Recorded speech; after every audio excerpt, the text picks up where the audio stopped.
Hello everybody, welcome back to my channel, My Kinda Art, with me, Ivan Florentino. And for today's video, I am drawing Eve from the game Stellar Blade for the PlayStation 5.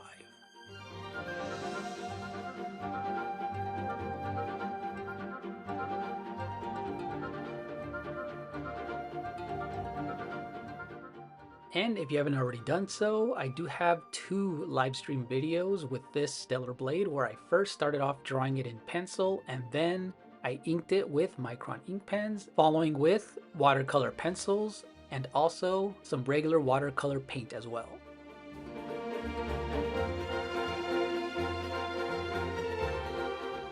Okay, so for this tutorial, I started off with a drafting pencil, meaning that I drew it in a very light pencil sketch.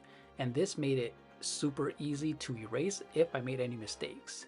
And because I do often need to fix some of the proportions when it comes to drawing human bodies, or just making heads a lot bigger than they are, making sometimes the eyes bigger, this makes it easy to fix those mistakes. And I ended up buying a complete brand new set of Micron ink pens for this, and I experimented with different sizes and I decided to go with the number 2002, especially for the face where the details like the nose, the eyeballs, the iris, anything like the bangs, the ears, the lips.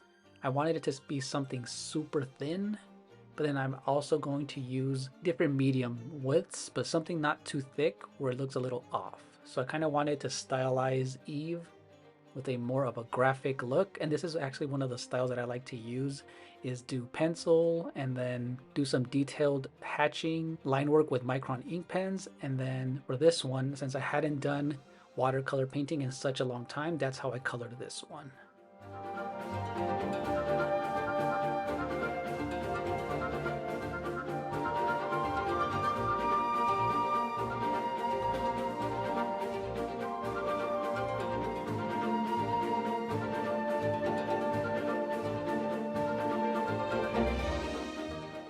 So I started off with the face first, and I did like how it looks with the flowing hair, the flowing sides of her hair on her ears, the bangs, and then the long ponytail that she has. And then I started with the midsection where she has so much intricate details like the small tie. There's a lot of belt buckles, loops, and things coming from the neck surrounding her body in her chest area. Because she is this cyborg, she does have a lot of those qualities where it's like a tight suit, a lot of mechanical, plus the human body figure where everything kind of hugs around her. That these Micron ink pens are easy to put in all that intricate detail.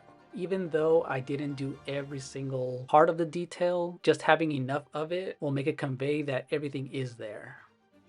So I worked all the way down from the head to the legs, and then her butt area, and then her arm, and then her intricate looking gloves with half the blade showing, where I worked in her fingertips, her nails. And I didn't go in so much detail on the sword just because I knew that one was going to be in more shadow later on. That's when I started using this graphic pen that came with the set. This one, I started off darkening her hair.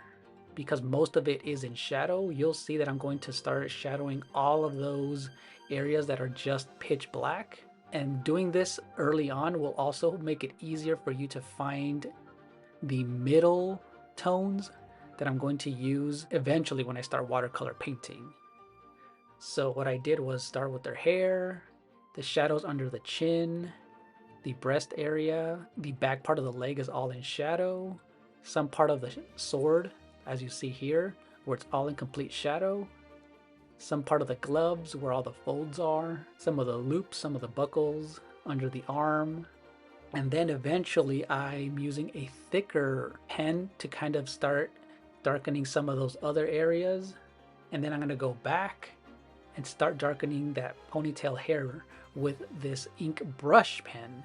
And I just wanted to see how that felt. And it's like this flowing, almost like a Japanese brush. And I painted the hair with that, since most of that is also in shadow. And now everything's coming together. I really do like that contrast between the dark and then the white of the paper, which eventually will be painted, and the intricate details of the thinner Micron pens.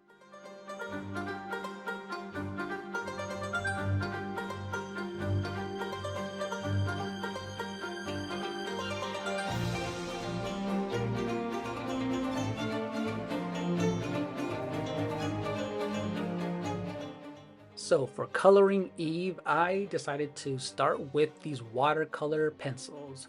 Now I must admit I haven't used watercolor pencils in so many years, so I kind of just did this on a whim. I experimented and I did this live, and to tell you the truth, I did not really like how it was turning out, just because it's one of those where it's almost like doing double work where you're painting it just like a color pencil, like you're coloring a normal color pencil, and then you're working with the ink brush pens or just brushes with water. And for example, right here, I kind of made her skin tone a little too orange. So I knew that I was gonna have to dilute that and kind of remove some of that pigment if I could. So that's why I have this napkin ready with me where I dipped it in a little bit of water and removed some of that pigment. But I still went ahead and added the green to her suit. What I did like was that you have a lot more control in the dark areas or in areas that I know that are going to be super detailed. So at least I did like some of the color pencils, and I knew that I didn't have a lot of variety when it came to the shades that I needed, but for the most part I used orange, and then I made sure to not use so much pressure in areas that I wanted to be light. So I did use like 3 or 4 different types of greens. And then I went and used my Arteza watercolor brush pens filled with water. And again, it was coming out okay because everything was still very light. And it's okay because I did make sure that I used a base color first and then eventually start layering all the details that I needed. And I did add this dark gray to her left side of her butt area and her thigh. So her main suit is gray with white and dark green. So the trick to watercolor pencils, I found out, was to just keep layering and layering and then waiting for things to dry if you need to, and then going back in with your brushes and just kind of start spreading that pigment around. And this is where I started adding some shadows into her skin area just to see how that would look. And also this is going to keep things from being super flat.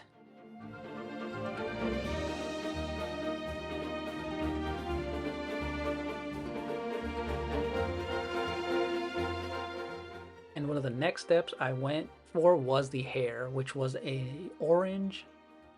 And that's where I left those intentional white areas in her hair because I knew I needed the orange. And then I went in with a bit of a red orange so that it stands out, and I purposely left the middle section of her bangs for highlights. And when I started adding in the water, that's when it started coming together, that brown tones that she had in her hair. And one of the things I did was directly dip the watercolor pencil in the water, and that makes it for a super detailed and rich color as well. So I tried that in a few spots. And then after coloring and painting in that sword, which I knew was mainly going to be in black, and then I added some yellow because I will be adding the yellow background at the very end. I knew there was going to be some yellow highlights around her entire body, mainly in the outer part of the body where almost like the sun is showing. And that's what I felt like really made this come together. And after playing the game, and let me know down in the comment section below if you did play Stellar Blade. One of the reference photos and most of the reference photos that you see out there, there is this very distinct yellow tone in the background where there's like explosions. It's very almost like in a sunset dystopian desert look. So there's a lot of oranges, yellows, and that's what I did for her entire body. As you can see here, I used this large palette of different yellows, oranges, and kind of diluted it just a bit.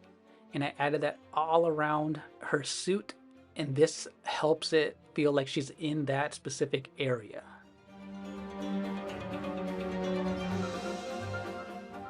And at the very end, what I felt like made this come together very well was play around with all of those green tones that I have. So this large watercolor compartment pigments that I have, I experimented with the darkest one and it looked really cool. It had this very, I like to say, metallic dark green that just came together very well. So I added that to her green suit, making sure to blend in where it needed to. And it just looks very sci-fi with that glossy finish. And at the very end, to correct some mistakes and add some highlights, I used my trusted white Jelly Roll pen.